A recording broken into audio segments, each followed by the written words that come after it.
Yesterday US markets పాజిటివ్గా వెళ్ళడం చూసి చాలామంది హ్యాపీగా ఫీల్ అయి ఉంటారు కదా. ఎందుకంటే గిఫ్ట్ నిఫ్టీ 400 పాయింట్ల వరకు గ్యాప్ అప్ ఓపెనింగ్ చూపెడుతుంది. సిల్వర్ అండ్ గోల్డ్ అయితే మాత్రం అప్రాక్సిమేట్లీ గోల్డ్ 2% పెరిగింది, సిల్వర్ 4% పైన పెరిగింది. అండ్ ఇంకోటి ఏంటంటే క్రూడ్ ఆయిల్ 10% వరకు క్రాష్ వచ్చింది. డౌ జోన్స్ ఒక స్టేజ్లో 1150 పాయింట్లు పాజిటివ్ సైడ్ మూమెంటం ఇచ్చింది. బట్ డే ఎండ్కి వచ్చేసరికి 850 పాయింట్స్ పాజిటివ్గా క్లోజ్ అయింది. ఈ అప్డేట్స్ ఏవి నేను ఎస్టర్డే పోస్ట్ మార్కెట్ అనాలిసిస్లో మాట్లాడలేదు, ఎందుకంటే నేను వీడియో రికార్డ్ చేసిన time yesterday almost 4:35 and news updates అయితే 6 o'clockకి 6:30కి వచ్చినాయి. అందువల్ల అప్పటికి మనం వీడియో రిలీజ్ చేసే బట్టి పెద్దగా అప్డేట్స్ ఏమీ కవర్ చేయలేదు. కానీ ఎస్టర్డే యూఎస్ మార్కెట్స్ క్లోజ్ అయిపోయిన తర్వాత నేను ఇప్పుడు వీక్లీ అనాలిసిస్ రికార్డ్ చేస్తున్న కొంత టైం ముందు, అంటే లైక్ ఒక 1 hour బిఫోరే ఒక బిగ్ అప్డేట్ అయితే మాత్రం వచ్చింది. మేబీ అప్డేట్ వల్ల మళ్ళీ క్రూడ్ ఇంకో 10% పెరగడానికి అవకాశాలు ఉన్నాయి. Same time gold and silver ఇప్పుడు పడవచ్చు. గిఫ్ట్ నిఫ్టీ 400 పాయింట్లు గ్యాప్ అప్ కాస్త 0కి వచ్చే ఛాన్స్ ఉంది. అండ్ అవసరమైతే గ్యాప్ డౌన్ కింద టర్న్ అయినా మనం ఆశ్చర్యపోవాల్సిన అవసరం లేదు. ఏం జరిగింది ఇప్పటి వరకు ఉన్న అప్డేట్స్ పరంగా చెప్తాను. మీ అందరికీ తెలుసు కదా, వీక్లీ అనాలిసిస్ మనం మాట్లాడుకుంటేనేటప్పుడు so mostly last week news update, next week news update రెండింటిని కంబైన్ చేస్తాను. ఇంకోటి మీకు తెలిసేది, సో సాటర్డే ఈవినింగ్ నేను రికార్డ్ చేస్తానని. ఇప్పుడు టైం ఆల్మోస్ట్ 5:30 అవుతుంది. సో నేను ఇప్పుడు రికార్డ్ చేస్తున్నాను. ఈ రికార్డ్ చేస్తున్నంత వరకు ఉన్న న్యూస్ అప్డేట్స్ ఏవైతే ఉన్నాయో అవన్నీ చెప్తాను. ఇంకేమైనా ఉంటే మండే మార్నింగ్ చెప్తాను. యాక్చువల్గా సండే టైమ్స్లో ఎందుకు రికార్డ్ చేయమని మన వాళ్ళు అడుగుతున్నారు. సండే టైంలో ఎడిటర్ అవైలబుల్గా ఉన్నారండి. బికాజ్ ఉన్న 7 daysలో ఒక్కరోజే మనకు మార్కెట్ ఉండదు. అండ్ ఆ ఒక్కరోజే వీకెండ్ కాబట్టి సేమ్ టైం వచ్చరికి ఎడిటర్కి అవైలబుల్గా ఉంటే సేమ్ టైం 9 కూడా వీకెండ్ కదా, సో టైం తీసుకోవాలని చెప్పేసి సండే రికార్డ్ చేయను. సాటర్డే ఈవినింగ్ వరకు ఉన్న అప్డేట్స్ అన్ని రికార్డ్ చేసి మీకు మండే మార్నింగ్ మళ్ళీ ఏమైనా అప్డేట్ మారితే డెఫినెట్గా ప్రీ మార్కెట్లో నేను అప్డేట్ చేస్తాను కాబట్టి కంగారు పడాల్సిన అవసరం లేదు. అయితే ఏం జరిగింది అంటే ఫ్రైడే 3:30కి మన మార్కెట్ క్లోజ్ అయ్యేటప్పటి నుంచి ఇప్పుడు 6 o'clock వరకు ఆల్మోస్ట్ ఏం జరిగింది మొత్తం న్యూస్ అప్డేట్స్తో సహా నెక్స్ట్ వీక్ మనం ఫోకస్ చేయాల్సిన అప్డేట్స్. అండ్ అట్లానే HDFC bank, ICICI bank earnings కూడా వచ్చేసినాయి. వాటి గురించి కూడా నేను మీకు చెప్తాను. ఆ ఎర్నింగ్స్ ఎలా వచ్చినాయి, ఏంటి, ఏ విధంగా ఉండొచ్చు.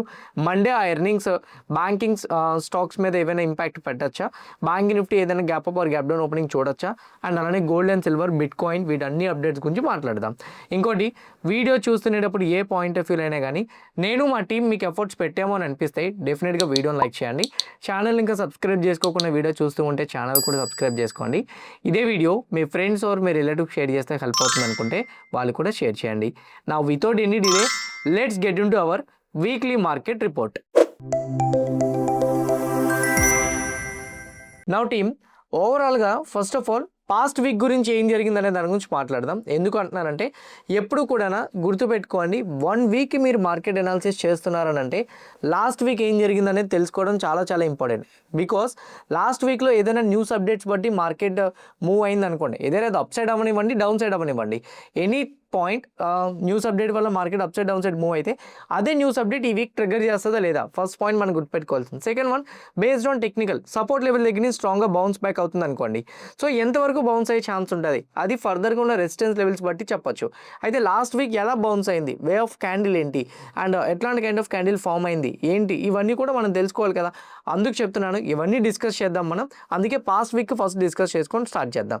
లాస్ట్ వీక్ అయితే మాత్రం ఓవరాల్గా చూసుకుంటే 1 week క్యాండిల్ టైం ఫ్రేమ్ తీశాను నేను.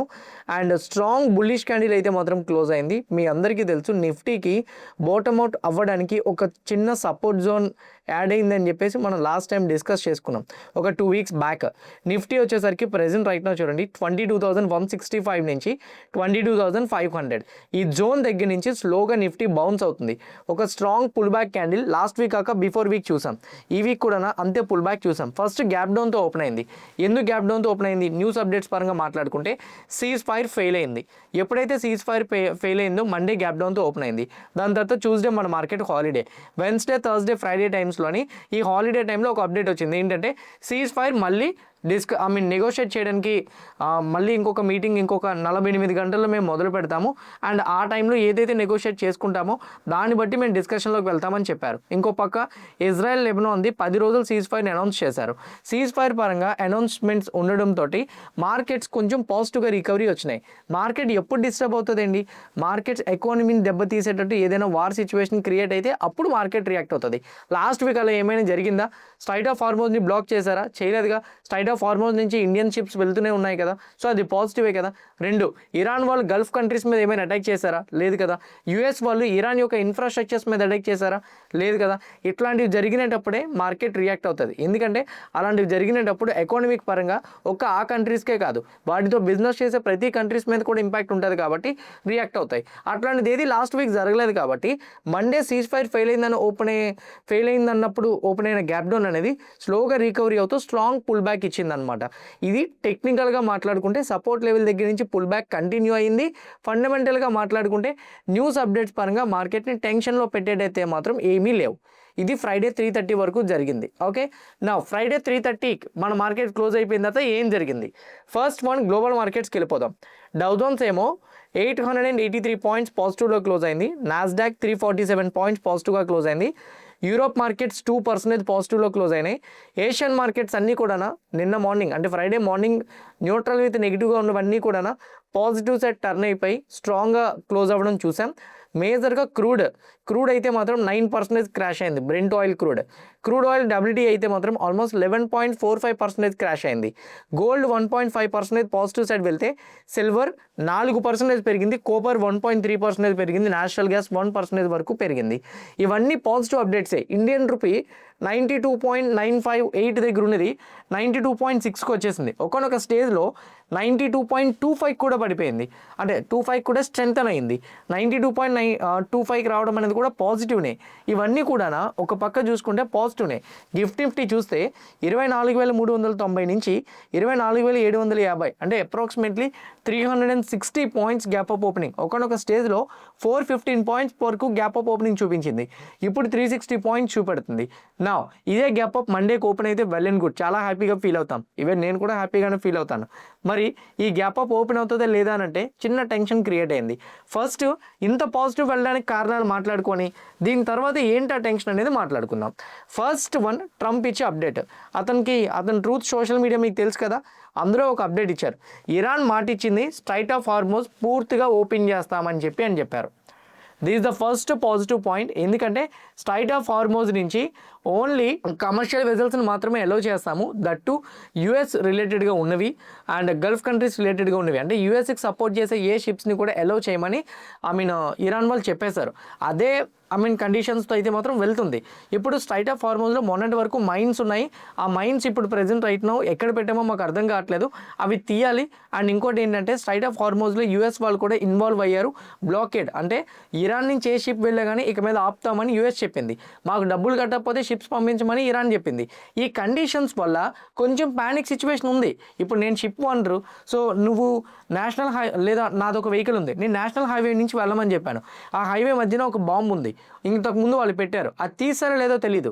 నా వెహికల్ నేను దాని మీద ఎలా తీసుకెళ్తాను? ఒకవేళగా నా వెహికల్ డ్యామేజ్ అయితే బాంబ్ బ్లాస్ట్ అయ్యి డెఫినెట్గా నాకు ఎకనామిక్ పరంగా నాకు ఫైనాన్షియల్ పరంగా ఒక బర్డెన్ అనేది పడినట్టేగా. అందుకు స్ట్రైట్ ఆఫ్ హార్మోజ్ షిప్స్ వెళ్ళే డైరెక్ట్గా ట్రంప్ ఒక స్టేట్మెంట్ చేశారు. ఇరాన్ షిప్స్ అయితే మాత్రం ఇప్పుడు ప్రెజెంట్ రైట్ నౌ ఇంకా బ్లాకేడ్లోనే ఉంటాయి. అంటే ఇరాన్ షిప్స్ని మేము బ్లాక్ చేస్తాము, ఎప్పటికీ కూడా వదిలేస్తామని చెప్పాం. మేము ఎప్పుడైతే నెగోషియేషన్స్ కంప్లీట్ చేసుకొని పర్మనెంట్గా అగ్రిమెంట్ చేస్తామో అప్పుడు ఇరాన్ షిప్స్ని మేము కంటిన్యూ చేస్తాము. కానీ ఇరాన్ ఏం అంగీకరించిందంటే మేము స్ట్రైట్ ఆఫ్ హార్మోజ్ నుంచి ప్రతి షిప్స్ని వదిలేస్తామని ఇరాన్ ఒప్పేసుకుంది అని ట్రంప్ ఫస్ట్ ట్వీట్ చేశారు. ఇది బిగ్ పాజిటివ్ కదా. ఇరాన్ లొంగలేదు. ఓకే, సో యుఎస్ లొంగలేదు, ఇరాన్ లొంగిపోయింది. అండ్ ఇరాన్ వాళ్ళు వచ్చేసరికి స్ట్రైట్ ఆఫ్ హార్మోజ్ నుంచి ప్రతి షిప్ని వెళ్ళడం కోసం దారి ఇచ్చేసాము అని చెప్పేసి ఏదైతే చెప్పారో అది బిగ్ పాజిటివ్. మార్కెట్స్ బిగ్ వేలో అప్సైడ్ మూవ్ అయిపోయినాయి. దాని తర్వాత ఇరాన్ వాళ్ళు అఫీషియల్గా ఒక న్యూస్ అప్డేట్ ఇచ్చారు. అదేంటంటే ఎస్ మేము స్ట్రైట్ ఆఫ్ హార్మోజ్ నుంచి షిప్స్ వెళ్ళడానికి అంగీకరించాము. ఓకే, అయితే 3 కండిషన్స్ మీదే మేము స్ట్రైట్ ఆఫ్ హార్మోజ్ నుంచి ప్రతి షిప్ని కూడా పాసేజ్ చేయడానికి మేము యాక్సెప్ట్ చేసాం. అందులో ఫస్ట్ కండిషన్ ఏంటంటే ఇక్కడ మీరు క్లియర్గా చూడండి, అవి కమర్షియల్ షిప్స్ అయ్యి ఉండాలి, మిలిటరీకి సంబంధించినవి. అండ్ సేమ్ టైం వచ్చేసరికి ఏదైనా నేవీ షిప్స్ అయితే మాత్రం అయ్యి ఉండకూడదు. కమర్షియల్ షిప్స్ లైక్ ఆయిల్ కానీ లేకపోతే గ్యాస్ వెజల్స్ కానీ ఏదైనా కానీ వెళ్ళొచ్చు. And same time military navy అయితే మాత్రం అవ్వకూడదు. ఇంకోటి ఏంటంటే స్ట్రైట్ ఆఫ్ హార్మోజ్ నుంచి మీకు నచ్చిన రూట్లో వెళ్తానంటే ఒప్పుకోదు. స్ట్రైట్ ఆఫ్ హార్మోజ్ నుంచి మేము ఏ రూట్ చెప్తామో ఆ రూట్ నుంచే మీరు వెళ్ళాలి. అండ్ ఇంకోటి వెళ్తున్న రూట్ అప్పుడు మీరు ఇరాన్ దగ్గర నుంచి మా దగ్గర నుంచి పర్మిషన్ తీసుకోవాలి. మేము పర్మిషన్ ఇచ్చిన తర్వాత ఆ షిప్ పాసేజ్ అవ్వాలి, లేదనుకుంటే మాత్రం ఆ షిప్ని మేము ఆపేస్తామని చెప్పారు. ఈ 3 కండిషన్లు చెప్పారు. ఈ 3 పెద్ద మ్యాటర్ కాదు, ఫస్ట్ నుంచి ఇరాన్ వాళ్ళు అదే చెప్తున్నారు. ఓకే, ఇంతవరకు బాగానే ఉంది. ఇరాన్ వాళ్ళు ఈ కండిషన్స్ చెప్పిన తర్వాత ట్రంప్ అయితే ఇష్టం వచ్చినట్టు సోషల్ మీడియాలో తనకు నచ్చిన పోస్టులు చేశారు. ఏంటది? సో నేను చెప్పినట్టే జరిగింది, ఎప్పటికైనా ఇరాన్ లొంగిపోతుందని నాకు తెలుసు, లొంగకపోతే సర్వనాశనం చేస్తామని చెప్పాను. అండ్ ఇప్పుడు ప్రెజెంట్ రైట్ ఆ బెదిరింపులకన్నీ వాళ్ళు ఆగిపోయారు. యుద్ధాలు నేను ఎన్నో ఆపాను, ఇప్పటికి 8 యుద్ధాలు ఆపాను. ఇప్పుడు ఇజ్రాయెల్, లెబనాన్, యుఎస్, ఇరాన్, ఇంకో 2 యుద్ధాలు, మొత్తం 10 యుద్ధాలు నా వల్లే ఈ శాంతి చర్చలన్నీ జరిగినాయి అని చెప్పి క్లారిటీగా అతని సైడ్ నుంచి ఏవో మీకు తెలుసు కదా క్లెయిమ్ స్టేట్మెంట్స్ అట్లానే చేశారు.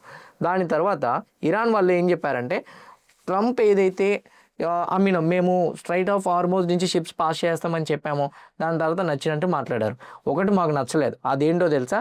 స్ట్రైట్ ఆఫ్ హార్మోజ్ నుంచి మేము షిప్స్ వెళ్ళడానికి అంగీకరించామనేది బాగానే ఉంది, కానీ మా షిప్స్ని పంపించము, పర్మనెంట్గా డీల్ క్లోజ్ అయినంత వరకు మా షిప్స్ని పంపించమని చెప్పడం ఏదైతే ఉందో అది ఫాల్స్ స్టేట్మెంట్. దానికి మేము అంగీకరించలేదు.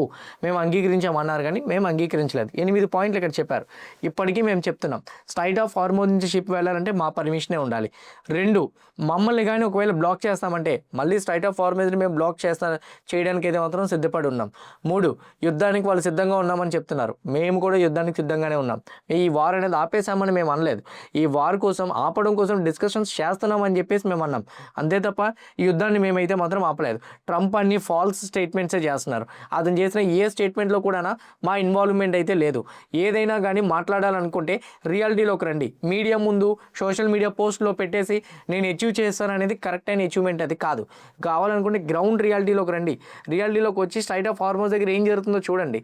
మేము ఇప్పుడు ప్రెజెంట్ రైట్ ఏ షిప్ వెళ్ళాలన్నా మేము అంగీకరిస్తే కానీ వెళ్ళట్లేదు. దాన్ని మీరు ట్రంప్ చెప్పిన మాటలకు నమ్మద్దు అని క్లారిటీగా ఇరాన్ వాళ్ళు అయితే మాత్రం చెప్పేశారు.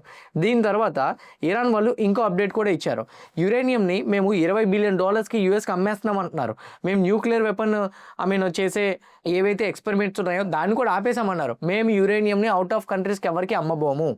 దీని తర్వాత ఇరాన్ వాళ్ళు చెప్పింది, యురేనియం అయితే మాత్రం మేము అమ్మం, ఎవరికి అమ్మం. ఇప్పటికే చెప్తున్నాం, మా కంట్రీలోనే యురేనియం ఉంటుంది, మేము ఎందుకు వేరే దేశానికి ఇచ్చేయాలి. మేము న్యూక్లియర్ ప్లాంట్స్ని అయితే మాత్రం ఇప్పటికీ కూడా మా న్యూక్లియర్ వెపన్ అయితే మాత్రం ఇప్పటికీ కూడా ఎక్స్పెరిమెంట్ చేస్తూనే ఉంటాం. మేము ఇప్పటికీ అది అచీవ్మెంట్ అయినంత వరకు మేము ఆపమని చెప్పి క్లారిటీగా ఇరాన్ వాళ్ళు చెప్పేశారు. దాని తర్వాత ట్రంప్ ఇంకో స్టేట్మెంట్ చేశారు. ఈరోజు అంటే ఫ్లైట్లో అతను ట్రావెల్ చేసినప్పుడు ఒక ఇంటర్వ్యూర్ అడిగితే అతను ఆ స్టేట్మెంట్ చేశారు. ఏంటంటే సీజ్ ఫైర్ April 21 వరకే కదా, మండే వరకే కదా, April 21 తర్వాత నుంచి ఒకవేళ కానీ సీజ్ ఫైర్ డిస్కషన్ అవ్వకపోతే ఏం చేస్తారని ట్రంప్ ఒకటే చెప్పారు. ఇక మీద నేనైతే మాత్రం టైం ఎక్స్టెండ్ చేయను. ఓకే, నేనైతే టైం ఎక్స్టెండ్ చేయను.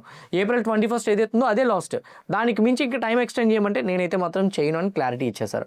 అండ్ ఇంకోటి, ఒకవేళ కానీ ఇరాన్ కానీ 21వ తారీఖు రాత్రి 12 గంటల లోపు కానీ సీజ్ ఫైర్కి అంగీకరించకపోతే ఈసారి థర్డ్ నెగోషియేషన్స్ ఉంటాయని నేను ఎప్పుడు చెప్పను. ఈసారి మళ్ళీ కూడా వాళ్ళ మీద పెద్ద పెద్ద బాంబ్స్ వేస్తాము, వాళ్ళ మీద బిగ్ అటాక్స్ చేస్తాం, మా మిలిటెన్స్ రెడీగా ఉన్నాయని ఒక పక్క ట్రంప్ కూడా స్టేట్మెంట్ చేశారు. ఇది ఇక్కడ పానిక్ సిచ్యువేషన్ స్టార్ట్ అయింది. ఇప్పటివరకు వాళ్ళు వీళ్ళు మీడియా పరంగా డిస్కషన్సే కదా. దీని తర్వాత ట్రంప్ ఏం చెప్పారంటే, న్యూక్లియర్ వెపన్ని ఇప్పుడు present right now strait of హార్మోజ్ని ఓపెన్ చేస్తూనే న్యూక్లియర్ వెపన్ని కూడా వీళ్ళు బిల్డ్ చేయడం ఆపేస్తానని చెప్పారు, డెవలప్మెంట్స్ ఏవి చేయమని చెప్పారు అని చెప్పి ట్రంప్ కూడా స్టేట్మెంట్ చేశారు. ఇంకోటి, $20 బిలియన్ కొంటామని అనేది అపోహం, మేము కొనం, తీసుకుంటాం, లాక్కుంటాం అని చెప్పి ట్రంప్ స్టేట్మెంట్ చేశారు. ఇది స్టేట్మెంట్ చేసిన తర్వాత సేమ్ ట్రంప్ ఇంకోటి కూడా చెప్పారు, స్ట్రైట్ ఆఫ్ హార్మోజ్ నుంచి టోల్ ఫీజు ఏది పెట్టడం కుదరదు, స్ట్రైట్ ఆఫ్ హార్మోజ్ నుంచి ఏదైనా కానీ ఫ్రీగానే షిప్ పాస్ అవ్వాలి, డబ్బులు కడతామంటే ఒప్పుకోమని చెప్పారు.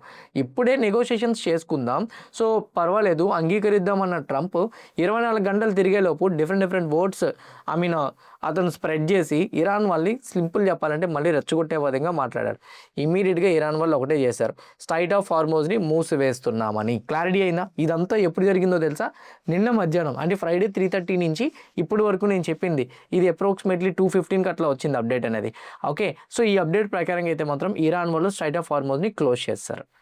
ఓకే, ఏదైతే ఇరాన్ వాళ్ళు స్ట్రైట్ ఆఫ్ హార్మోజ్ని క్లోజ్ చేశారో ఇరాన్ చెప్తున్న దాని ప్రకారంగా మేము అనుకునే ఆబ్లిగేషన్స్ ప్రకారంగా అయితే మాత్రం యూఎస్ వాళ్ళు సపోర్ట్ చేయట్లేదు.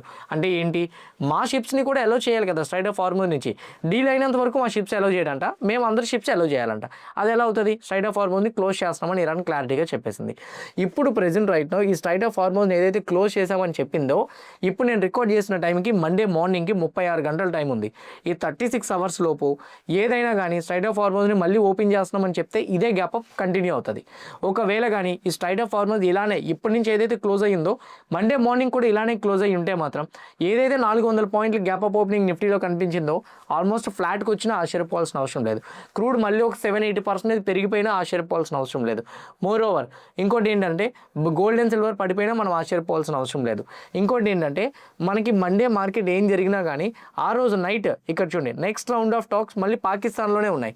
ఎప్పుడు 21st నైట్. సో మండే ఉంది. ఈ మండే నైట్ మండే రాత్రి ఏదైతే మీటింగ్ జరుగుతుందో పాకిస్తాన్లో మండే ఐ థింక్ ఆఫ్టర్నూనే జరిగిపోతుంది అనుకుంటున్నా, చూడాలి. సో మండే ఏదైతే మీటింగ్ జరుగుతుందో ఆ మీటింగ్లో కానీ మళ్ళీ సెకండ్ రౌండ్ ఆఫ్ నెగోషియేషన్స్ కానీ జరగకపోతే మాత్రం మార్కెట్ మళ్ళీ బీరిష్ టర్న్ అవ్వడానికి అవకాశాలు ఎక్కువగా ఉంటాయి. నా బీరిష్ అంటే ఏంటి? క్రాషా, మైనర్ ఫాలా? అది చాలా ఇంపార్టెంట్. బికాజ్ బీరిష్ అంటే మన వాళ్ళు అమ్మో బిగ్ క్రాష్ అయిపోతుంది అనుకొని పుట్స్ని బై చేసుకొని పెట్టుకోవడం, లేదా కాల్ని షార్ట్ చేయడం, లేదా ఫ్యూచర్స్ని షార్ట్ చేయడం ట్రై చేస్తుంటారు. అసలు ఏం జరగచ్చు అది కూడా నేను మీకు చెప్తాను క్లారిటీగా. అండ్ అనదర్ పాయింట్ ఇంకోటి ఏంటంటే ఐ మీన్ ఈ ఉన్న దాంట్లో పాజిటివ్ ఏంటంటే యూఎస్ వాళ్ళు రష్యన్ ఆయిల్ని కొనుక్కోవడానికి 30 days అలౌ చేశారు కదా. ఇప్పుడు ప్రెజెంట్ రైట్నో దాన్ని May 16 వరకు ఎక్స్టెండ్ చేశారు. ఇప్పుడు రష్యా ఆయిల్ని మనం కొనుక్కోవచ్చు. మన ఇండియాలో ఆయిల్ ప్రైజెస్ ఎందుకు పెరగట్లేదని కొంతమంది అడుగుతున్నారు. బికాస్ ఆఫ్ ద ఎలక్షన్స్ అని చెప్పి. ఎలక్షన్స్ కాదండి, రష్యా దగ్గర నుంచి అతి తక్కువ ప్రైస్కి డిస్కౌంట్ ప్రైస్కి మనం కొనుక్కుంటున్నాం. దానికి నెల రోజులే టైం ఉంది. ఇప్పుడు ప్రెజెంట్ రైట్నో యూఎస్ వాళ్ళు రష్యా దగ్గర నుంచి ఆయిల్ కొనుక్కోండి అని చెప్పి May 16కి ఎక్స్టెండ్ చేశారు. యూఎస్ ఎలా ఎక్స్టెండ్ చేస్తున్నారంటే బికాజ్ యూఎస్ రష్యా మీద శాంక్షన్స్ని విధించింది. వాళ్ళ దగ్గర ఎవరైనా ఆయిల్ కొనుక్కుంటే మేము ప్రతి దేశం మీద టారిఫ్ వేస్తామని. దానికి భయపడి ఎవరు రష్యా దగ్గర ఆయిల్ కొనుక్కోలే. మొన్నటి వరకు మనం కొనుక్కున్నాం. కానీ ఈ టారిఫ్స్ గురించి నెగోషియేట్ చేయడం కోసం వాళ్ళ దగ్గర ఆపేసి వెనిజులా దగ్గర నుంచి కొనుక్కుంటున్నాం. ఇప్పుడు ప్రెజెంట్ రైట్నో వచ్చేసరికి రష్యా దగ్గర నుంచి కొనుక్కోండి అని చెప్పేసరికి అందరూ కొనుక్కోవడం మొదలు పెడుతున్నారు. అందుకే మన ఇండియాలో ప్రైజెస్ పెరగట్లేదండి. బీజేపీ ఎలక్షన్స్ లేకపోతే స్టేట్ ఎలక్షన్స్ ఉన్నాయనో బీజేపీ ఫేవరబుల్గా చేయడం కోసం అయితే కాదు. ఇది అనదర్ పాయింట్ అయితే. నెక్స్ట్ వన్ ఇంకోటి ఏంటి అని అంటే మన మార్కెట్స్ పరంగా ఈ వీక్లో ఏం జరిగే ప్రాబబిలిటీస్ ఉన్నాయి. ఒకవేళ గ్యాప్ అప్ ఓపెన్ అయినా ఫ్లాట్ ఓపెన్ అయినా ఎట్లా తీసుకోవాలి. నా రిజల్ట్స్ అనాలిసిస్కి వెళ్ళిపోదాం. రిజల్ట్స్ పరంగా హెచ్డిఎఫ్సి బ్యాంక్స్ ఎర్నింగ్స్ వచ్చినాయి. హెచ్డిఎఫ్సి బ్యాంక్స్ ఎర్నింగ్స్లో టాప్ లైన్ యాక్చువల్గా ఇక్కడ 5 కాలమ్స్ ఉన్నాయి చూడండి. ఫస్ట్ కాలంలో ఉన్నది క్వార్టర్లీ ఎర్నింగ్, సెకండ్ కాలంలో ఉన్నది last year previous quarterly, third కాలంలో ఉన్నది అయితే మాత్రం ఇయర్ ఆన్ ఇయర్ కంపారిజన్. ఇవి వచ్చేసరికి కంప్లీట్ ఫినాన్షియల్ ఇయర్ రిజల్ట్ అనమాట. ఇక్కడ మీరు చూస్తే 76,610 వచ్చింది. ఓకే, లాస్ట్ టైంతో కంపేర్ చేసుకుంటే ఆల్మోస్ట్ న్యూట్రల్ వచ్చింది. ఇయర్ ఆన్ ఇయర్లో అయితే మాత్రం కొంచెం ఇంప్రూవ్మెంట్ అయింది. ఎప్పుడైనా బ్యాంకింగ్ స్టాక్స్ రిజల్ట్ చూసినప్పుడు మేజర్గా నేను చెక్ చేసేది అయితే ఎసెట్ క్వాలిటీ, అంటే మొండి బకాయిలు ఎలా ఉన్నాయనేది. దాని పరంగా చెక్ చేసుకుంటే ఇక్కడ నెంబర్ చూడండి. ఇన్ టర్మ్స్ ఆఫ్ పర్సెంటేజ్ 0.38% ఉంది నెట్ ఎన్పిఏ. లాస్ట్ టైం 0.42 తగ్గింది కదా. ఆ లాస్ట్ టైం 0.43 తగ్గింది కదా. 0.38 అంటే ఇయర్ ఆన్ ఇయర్లో అంటే కంప్లీట్ యాన్యువల్ పరంగా కూడా 0.38కి వచ్చింది. లాస్ట్ టైం 0.43 తగ్గింది కదా. అసెట్ క్వాలిటీ ఎప్పుడైతే పాజిటివ్గా వచ్చిందో దాన్ని పాజిటివ్గానే తీసుకోవచ్చు. నెట్ ఇంట్రెస్ట్ ఇన్కమ్ కూడా లాస్ట్ టైంతో కంపేర్ చేసుకుంటే ఈసారి లిటిల్ బిట్టే పెరిగింది. యాక్చువల్గా హెచ్డిఎఫ్సి, ఐసిఐసిఐ బ్యాంక్స్ వీటి నెంబర్స్లో హెచ్డిఎఫ్సి అయితే మాత్రం చాలా నామినల్ గ్రోత్ని ఇస్తుంది అనమాట. మరీ బిగ్ ఇంక్లైన్ చూపించట్లే, న్యూట్రల్గా ఇస్తుంది. దీనివల్ల హెచ్డిఎఫ్సి బ్యాంక్ ఓవరాల్ రిజల్ట్స్ అయితే ఎస్టిమేటెడ్ నెంబర్స్ బీట్ చేసినాయి లేదా అనేది నేను సిఎన్బిసిలో చూడాలి. వాటి పరంగా చూశాను. హెచ్డిఎఫ్సి బ్యాంక్ నెంబర్స్ పరంగా ఇక్కడ చూడండి, నేను స్క్రోల్ చేసినప్పుడు మీరు చూస్తే లాస్ట్ టైం ఇచ్చిన ఎస్టిమేషన్ నెంబర్స్ని బీట్ చేసే ఇచ్చింది సిఎన్బిసి ఎస్టిమేషన్ నెంబర్స్. బట్ కాకపోతే న్యూట్రల్, ఇవి అంత బిగ్ ఎస్టిమేషన్ నెంబర్ పాజిటివ్గా ఇవ్వలే. కానీ హెచ్డిఎఫ్సి బ్యాంక్ ఫాలో అవ్వడానికి తక్కువ, న్యూట్రల్గా ఓపెన్ అవ్వడానికి అవకాశాలు ఎక్కువ. ఐసిఐసిఐ బ్యాంక్ పరంగా అయితే మాత్రం నెంబర్స్ కంప్లీట్గా పాజిటివ్గా వచ్చినాయి. లాస్ట్ టైంతో కంపేర్ చేసుకుంటే ఈసారి నెట్ ఇంట్రెస్ట్ ఇన్కమ్ 41,965 నుంచి 43,275, 42,430 నుంచి 43,275 పాజిటివ్గానే వచ్చింది. 5% వరకు ఇంప్రూవ్మెంట్ వచ్చిందని నాకు కనపడుతుంది. నెట్ ప్రాఫిట్ కూడా 13,700 కోట్లు, లాస్ట్ టైం ఏమో 11,300 కోట్లు. క్వార్టర్ అండ్ క్వార్టర్లో ఇంప్రూవ్మెంటే వచ్చింది. ఇయర్ ఆన్ ఇయర్లో 12,600 కోట్ల నుంచి 13,700 కోట్లు, అది కూడా ఇంప్రూవ్మెంటే వచ్చింది. ఎస్టిమేటెడ్ నెంబర్స్ పరంగా ఐసిఐసిఐ బ్యాంక్ పరంగా చూడండి, నెట్ ఎన్పిఏ, గ్రాస్ ఎన్పిఏ కూడా డిక్లైన్ అయినాయి. Net NPA, gross NPA in terms of percentages పరంగా నెంబర్ పరంగా చూసుకున్న డిక్లైన్ అవుతూనే వచ్చింది. ఈవెన్ ఇన్ఫ్యాక్ట్ సిఎన్బిసి పోల్ ప్రకారంగా చూసుకుంటే 12,949 crores నుంచి 13,701 crores. ఇన్ఫ్యాక్ట్ నెట్ ప్రాఫిట్స్ కూడా పాజిటివ్గానే వచ్చినాయని నాకైతే అనిపిస్తుంది. ఈవెన్ ఎస్ బ్యాంక్ యొక్క నెంబర్స్లో కూడా లాస్ట్ టైం నెంబర్స్ కన్నా ఈసారి నెంబర్స్ ఇయర్ ఆన్ ఇయర్లో net profit, net interest income రెండు కూడా మంచి గ్రోత్ ఇచ్చినాయి. నెట్ ప్రాఫిట్ 45%, అసెట్ క్వాలిటీ కూడా కొంచెం ఇంప్రూవ్ అయినాయి. ఈవెన్ గ్రాస్ ఎన్పిఏ 1.3% డిక్లైన్ అయింది, నెట్ ఎన్పిఏ కూడా 0.2% డిక్లైన్ అయింది. క్వార్టర్ అండ్ క్వార్టర్లో ఈ నెంబర్స్ కూడా పాజిటివ్గానే వచ్చినాయి. ప్రొవిజన్స్ అయితే మాత్రం ఫ్లాట్గా మెయింటైన్ చేస్తున్నారు, ఇది కూడా కొంతవరకు పాజిటివ్గానే తీసుకోవచ్చు. ఎస్ బ్యాంక్ రిజల్ట్స్ పాజిటివ్గానే వచ్చినాయి, బట్ అంత వెయిటేజ్ కాదు, దాన్ని పక్కన పెట్టేద్దాం. HDFC bank neutral, ICICI bank పాజిటివ్గా వచ్చినాయి. ఓకే, సో ఓవరాల్గా చూసుకుంటే రిజల్ట్స్ పాజిటివ్. రష్యా దగ్గర నుంచి ఆయిల్ కొనుక్కోవడం కోసం ఇంకో 1 month ఎక్స్టెండ్ చేయడం పాజిటివ్. స్ట్రైట్ ఆఫ్ హార్మోన్స్ని ఓపెన్ చేస్తానడం పాజిటివ్, కానీ మళ్ళీ క్లోజ్ చేయడం నెగిటివ్. నా దీని అంతటిని చూసుకుంటే కొన్ని పాజిటివ్స్ ఉన్నాయి, కొన్ని నెగిటివ్స్ ఉన్నాయి.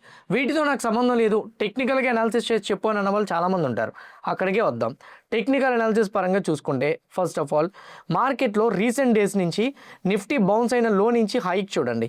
ఎంతైతే బౌన్స్ అయిందో ఈ బౌన్స్ అయిన దాంట్లో 50% బ్రేక్ అయింది అనుకోండి, అప్పుడు మార్కెట్ మళ్ళీ బీరిష్ టర్న్ అవుతుందని అర్థం. అప్పుడు ఏం చేయాలి? రీసెంట్ లో నుంచి హైక్ అయితే మాత్రం మనం మార్క్ చేసుకోవాలి. రీసెంట్ లో నుంచి హైకి నేను ఫిబొనాకీ లెవెల్ని మార్క్ చేసుకొని పెట్టుకుంటే ఇందులో 50% లైన్ ఉంది. ఇక్కడ మీరు క్లియర్గా చూడండి, 23,300 ఉంది. ఎనీథింగ్ ఈ 23,300 లెవెల్ బ్రేక్ అయింది అనుకోండి, దాన్ని డ్రా చేసుకుందాం ఆరామ్సే. 23,300 ఈ లెవెల్ బ్రేక్ అయితే మీరు వర్రీ అవ్వండి, లేకపోతే వర్రీ అవ్వాల్సిన అవసరం అయితే లేదు. అంటే బీరిష్ టర్న్ అవుతుందని. ఎందుకు అంటున్నారా? మండే నైట్కి ట్రంప్ వచ్చేసరికి మరి సీజ్ ఫైర్ని ఎక్స్టెండ్ చేయను అన్నారు. ఎన్నిసార్లు చెప్పలేదు? టారిఫ్ విషయంలో చెప్పలేదా? వార్ విషయంలో చెప్పలేదా? మొన్నటికి మొన్న ఇరాన్ వదిలిపెట్టను అని చెప్పేసి ట్రంపే సీజ్ ఫైర్ గురించి ఫస్ట్ మాట్లాడారు. మరి ట్రంప్ ముందు మాట్లాడుతున్నప్పుడు ట్రంప్ మాటలు నమ్ముకొని మార్కెట్లో ప్యానిక్ సిచ్యువేషన్ ఎట్లా మనం అనుకుంటాం? ఎప్పుడైతే స్ట్రైట్ ఆఫ్ హార్మోన్స్ ఇరాన్ వాళ్ళు క్లోజ్ చేస్తారో అప్పుడు మనం ప్యానిక్ అవ్వాలి. ఇంకోటి ఏంటంటే దాని గురించి ఇంకా క్లారిటీ రావాలి, మండే వరకు చూద్దాం. అండ్ సేమ్ టైం ఇట్లా ఫిబొనాకీ ఎట్లయితే డ్రా చేసుకున్నామో సేమ్ టైం వచ్చేసరికి లాస్ట్ టైం ఫాల్ ఎక్కడి నుంచి అయితే స్టార్ట్ అయిందో అక్కడి నుంచి లోయెస్ట్ పాయింట్కి చూసుకొని మీరు ఫిబొనాకీ లెవెల్ డ్రా చేసుకున్న 50% లైన్ అబోవ్ ఆల్మోస్ట్ క్లోజ్ అయింది. సో ఒకవేళ కానీ బీరిష్ సైడ్ మొమెంటం రావడం స్టార్ట్ అవ్వాలి అని అంటే ఇక్కడ మీరు క్లియర్గా చూడండి, 38.2% అంటే 23,700, ఐ మీన్ ఆల్మోస్ట్ 700 అనుకుందాం. 23,700 లెవెల్ ఏదైతే ఉందో అది కూడా చాలా important. 23,776 anything 23,776 or 800 level break అయితే అప్పుడు మార్కెట్లో మనం బీరిష్ సైడ్ మొమెంటంని ఎక్స్పెక్ట్ చేయగలుగుతాం. So based on Fibonacci levels రెండు సపోర్ట్ లెవెల్స్ డ్రా చేశాను, 23,760, 23,300. ఈ రెండు లెవెల్స్ డౌన్ సైడ్ బ్రేక్ అయితే అప్పుడు ఫాల్ కనిపించే ఛాన్స్ ఉంది. అంతవరకు ఎయిదర్ ఎనీ ఫాల్ వచ్చినా కానీ కొంచెం మార్కెట్స్లో వాలటాలిటీ కనిపించవచ్చు, కానీ హెవీ క్రాష్ అయితే కనిపించకపోవచ్చు. నిఫ్టీలో ఎలానో సేమ్ లైక్ సెన్సెక్స్ కూడా అంతే. సో సెన్సెక్స్కి as per Sensex 1 week time frame పెట్టుకుంటే సెన్సెక్స్ కూడా ఇంపార్టెంట్ సపోర్ట్ జోన్ ఏదైతే ఉందో అదే సపోర్ట్ జోన్ దగ్గర నుంచి సెన్సెక్స్ కూడా బౌన్స్ అవ్వడం మనం చూసాం. ఇప్పుడు ప్రెసెంట్ రైట్నో సెన్సెక్స్లో ఏదైతే బౌన్స్ వచ్చిందో దానికి బేస్డ్ ఆన్ ఫిబొనాకీ లెవెల్స్ మనం పెట్టుకొని I mean low to high recovery అయిన దానికి లో టు హై కానీ మనం డ్రా చేసుకుంటే based on 1 week time frame దానికి 30 ఐ మీన్ ఆల్మోస్ట్ 50% లైన్ అయితే 75 అప్రాక్సిమేట్లీ 75,075. సో అది సపోర్ట్ లెవెల్. అండ్ ఎనీథింగ్ ఈ సపోర్ట్ లెవెల్ బ్రేక్ అయితే మాత్రం మనం ఫాల్ చూడడానికి ప్రాబబిలిటీస్ అయితే మాత్రం ఉంటాయి. So let's wait and watch whether it is going to break or not. When it comes to bank Nifty, same bank Nifty కూడా ఇంతే, కానీ బ్యాంక్ నిఫ్టీకి మైనర్గా ఒక సపోర్ట్ లెవెల్ అయితే మాత్రం ఉంది. ఫిబొనాకీని కూడా మనం డ్రా చేయక్కర్లే, 54,000. ఎనీథింగ్ ఈ 54,000 సపోర్ట్ లెవెల్ బ్రేక్ అయితే అప్పుడు బ్యాంక్ నిఫ్టీలో కరెక్షన్ చూస్తాం. When it comes to Fin Nifty పరంగా కూడా ఒక మైనర్ సపోర్ట్ లెవెల్ ఉంది, 25,000. ఎనీథింగ్ 25,000 లెవెల్ ఫిన్ నిఫ్టీకి బ్రేక్ అయినా మనం ఫాల్ చూసే ఐ మీన్ ఛాన్సెస్ ఉంటాయి. ఆ సపోర్ట్ లెవెల్స్ చూడండి, ఆ సపోర్ట్ లెవెల్స్ టచ్ అవ్వడం కాదు, ఆ సపోర్ట్ లెవెల్స్ బ్రేక్ అయితే అప్పుడు మనం మేజర్ ఫాల్ చూస్తాం, లేదా అక్కడి వరకు మైనర్గా ఫాల్ అయ్యి మళ్ళీ రికవరీ అయిపోవడానికి ప్రాబబిలిటీస్ ఎక్కువగా ఉంటాయి. ఇంకోటి ఈ వీక్ మనం ఫోకస్ చేయాల్సిన కొన్ని ఈవెంట్స్ ఉన్నాయి, వాటి గురించి కూడా డిస్కస్ చేద్దాం. మండే అయితే మాత్రం ఎటువంటి ఎర్నింగ్స్ లేవు. Tuesday HCl tech earnings, Nestle India, Tata ఎలక్సీ earnings అయితే మాత్రం ఉన్నాయి. యూఎస్ రీటైల్ సేల్స్ డేటా రాబోతుంది మ్యాక్రో ఎకానమీ డేటా పరంగా. Wednesday SBI life insurance, tech Mahindra, Havells India, LTTS, Tata communication I mean earnings అయితే మాత్రం ఉన్నాయి. థర్స్డే ఇన్ఫోసిస్ కంపెనీ ఎర్నింగ్స్ ఉన్నాయి, ఇది డెఫినెట్గా నిఫ్టీని ట్రిగ్గర్ చేస్తుంది, కొంచెం కాషియస్గా ఉండండి. LTI Mindtree, Aditya Birla sun life AMC, UTI AMC కూడా ఉంది. ఇవేమీ కూడా ఇంపార్టెంట్ కాదు, but Infosys LTI Mindtree important. తర్వాత ఫ్రైడే అయితే మాత్రం Indus Indian bank, Adani green energy ఉంది. ఇండస్ ఇండియన్ బ్యాంక్ నిఫ్టీ యొక్క వెయిటేజ్ స్టాక్ కాబట్టి కొంచెం కాషియస్గా ఉండండి. మా ఆఫ్టర్ మార్కెట్ అవర్స్ అయితే వరి అవ్వాల్సిన అవసరం లేదు. Saturday axis bank, IDFC first bank, the Indian cements company earnings అయితే మాత్రం ఉన్నాయి. ఇవి మేజర్గా ఈవెంట్స్ మనం ఫోకస్ చేయాల్సింది. నా బిట్ కాయిన్ పరంగా, same time gold and silver పరంగా టెక్నికల్గా అప్డేట్స్ గురించి మనం మాట్లాడుకుంటే, బిట్ కాయిన్ కరెంట్లీ 76,000 దగ్గర ట్రేడ్ అవుతుంది. మీ అందరికీ గుర్తుందో లేదో, డే 1 నుంచి నేను చెప్తున్నా, రెసిస్టెన్స్ లెవెల్ స్ట్రాంగ్గా బ్రేక్ అయింది. నెక్స్ట్ బిట్ కాయిన్ టార్గెట్ 78,155 అని. ఏదైతే మనం రెసిస్టెన్స్ లెవెల్ మార్క్ చేసుకున్నామో ఎగ్జాక్ట్లీ బిట్ కాయిన్ 78,155 వరకు రీచ్ అయ్యింది. నా కరెంట్లీ కొంచెం డిప్ అయితే వస్తుంది. మార్కెట్లో ఇప్పుడు 2 సినారియోస్ జరగచ్చు. డైరెక్ట్గా వచ్చి సపోర్ట్ లెవెల్ ట్రిగ్గర్ చేసి పైకి వెళ్ళచ్చు, లేదా బిట్ కాయిన్ ఇక్కడే కన్సాలిడేషన్ అయ్యి రెసిస్టెన్స్ లెవెల్ దగ్గర రీచ్ అయింది కదా, ఇక్కడే కన్సాలిడేషన్ అయ్యి స్లోగా 78,000ని బ్రేక్ చేసి 84,000 వరకు ఫర్దర్గా మూమెంటం చూడడం ప్రాబబిలిటీస్ కూడా ఉంటాయి. ఇక్కడ కన్సాలిడేషన్ అయ్యి బ్రేక్ అయితే మాత్రం ఇంకొక 6,000 పాయింట్స్ బిట్ కాయిన్లో మూమెంటం చూస్తామనేది నా పర్సనల్ ఒపీనియన్.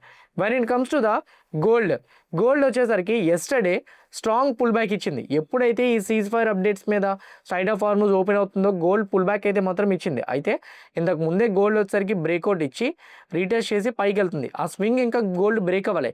అది బ్రేక్ అవ్వకుండా మనం గోల్డ్ ఇక్కడి నుంచి ఫర్దర్గా అప్ సైడ్ వెళ్తుందని అంత ఫాస్ట్గా హై కన్విక్షన్తో మనం మాట్లాడలేం. ఎప్పుడైతే ఈ లెవెల్ బ్రేక్ అవుతుందో అప్పుడు మనం మొమెంటం ఎక్స్పెక్ట్ చేయొచ్చు. బ్రేక్ అవ్వకపోతే మాత్రం అంత ఫాస్ట్గా మనం మొమెంటం అయితే మాత్రం ఎక్స్పెక్ట్ చేయలేం. ఇది గోల్డ్కి. When it comes to silver అయితే మాత్రం 80కి రీచ్ అయిపోయింది. ఫస్ట్ నుంచి మనం సిల్వర్ 80 మాట్లాడుకుంటున్నాం. కరెంట్లీ వచ్చేసరికి సిల్వర్కి వచ్చేసరికి ఇంపార్టెంట్ సపోర్ట్ లెవెల్ 76. మేబీ రేపు ఒకవేళ కరెక్షన్ వస్తే, అంటే మండే కరెక్షన్ వస్తే 76th సపోర్ట్ లెవెల్, అండ్ అది కూడా బ్రేక్ అయితే ఫాల్ చేసే ఛాన్స్ ఉంటుంది. బిట్ కాయిన్, గోల్డ్ అండ్ సిల్వర్లో మీరు 24/7, ఇప్పుడు సాటర్డే సండే హాలిడే, ఎంసెక్స్లో మీరు గోల్డ్ అండ్ సిల్వర్ ట్రేడ్ చేయలేరు కదా, కానీ గోల్డ్ అండ్ సిల్వర్లో 24/7 మీరు ట్రేడ్ చేసుకుందాం అనుకుంటే విత్ లెవరేజ్, వితౌట్ ఎక్స్పైరీ ఇందులో మీరు ట్రేడ్ చేసుకోవచ్చు. అండ్ ఫ్యూచర్స్లో, అండ్ ఇంకోటి ఏంటంటే హై లెవరేజ్ కన్నా స్టార్టింగ్ తక్కువ లెవరేజ్తో వెళ్తూ మీ ఎక్స్పీరియన్స్ బట్టి మీరు ట్రేడ్ చేసుకుంటే బెటర్ అనేది నా పర్సనల్ ఒపీనియన్. ఎవరైనా కానీ 24/7 ట్రేడ్ చేద్దాం అనుకుంటే కింద కామెంట్ బాక్స్లో నేను డెల్టా ఎక్స్చేంజ్ రిఫరల్ లింక్ ఇస్తున్నా. ఆ లింక్ క్లిక్ చేసి అకౌంట్ ఓపెన్ చేసుకుంటే మీరు ట్రేడ్ చేసుకోవడానికి ఉపయోగపడుతుంది, విత్ లెవరేజ్, వితౌట్ ఎక్స్పైరీ కూడా. ఓకే, ఇది మేజర్ అప్డేట్. నేనున్న ఇప్పటి వరకు ఉన్న అప్డేట్స్ అన్ని కూడా కవర్ చేశాను. ఇంకేమైనా అప్డేట్స్ ఉంటే మాత్రం డెఫినెట్గా మండే మార్నింగ్ ప్రీ మార్కెట్లో అయితే మాత్రం నేను మీకు చెప్తాను. ఇంతవరకు కవర్ చేసిన అప్డేట్స్ అన్ని మీకు హెల్ప్ అయినాయని అనుకుంటే వీడియోని లైక్ చేసి ఛానల్ సబ్స్క్రైబ్ చేయడం మర్చిపోవద్దు. ఇదే వీడియో మీ ఫ్రెండ్స్ ఆర్ మీ రిలేటివ్ షేర్ చేస్తే హెల్ప్ అవుతుంది అనుకుంటే వాళ్ళకి కూడా షేర్ చేయండి. See all Monday morning at 8 AM in pre-market analysis. Happy weekend everyone. Bye bye.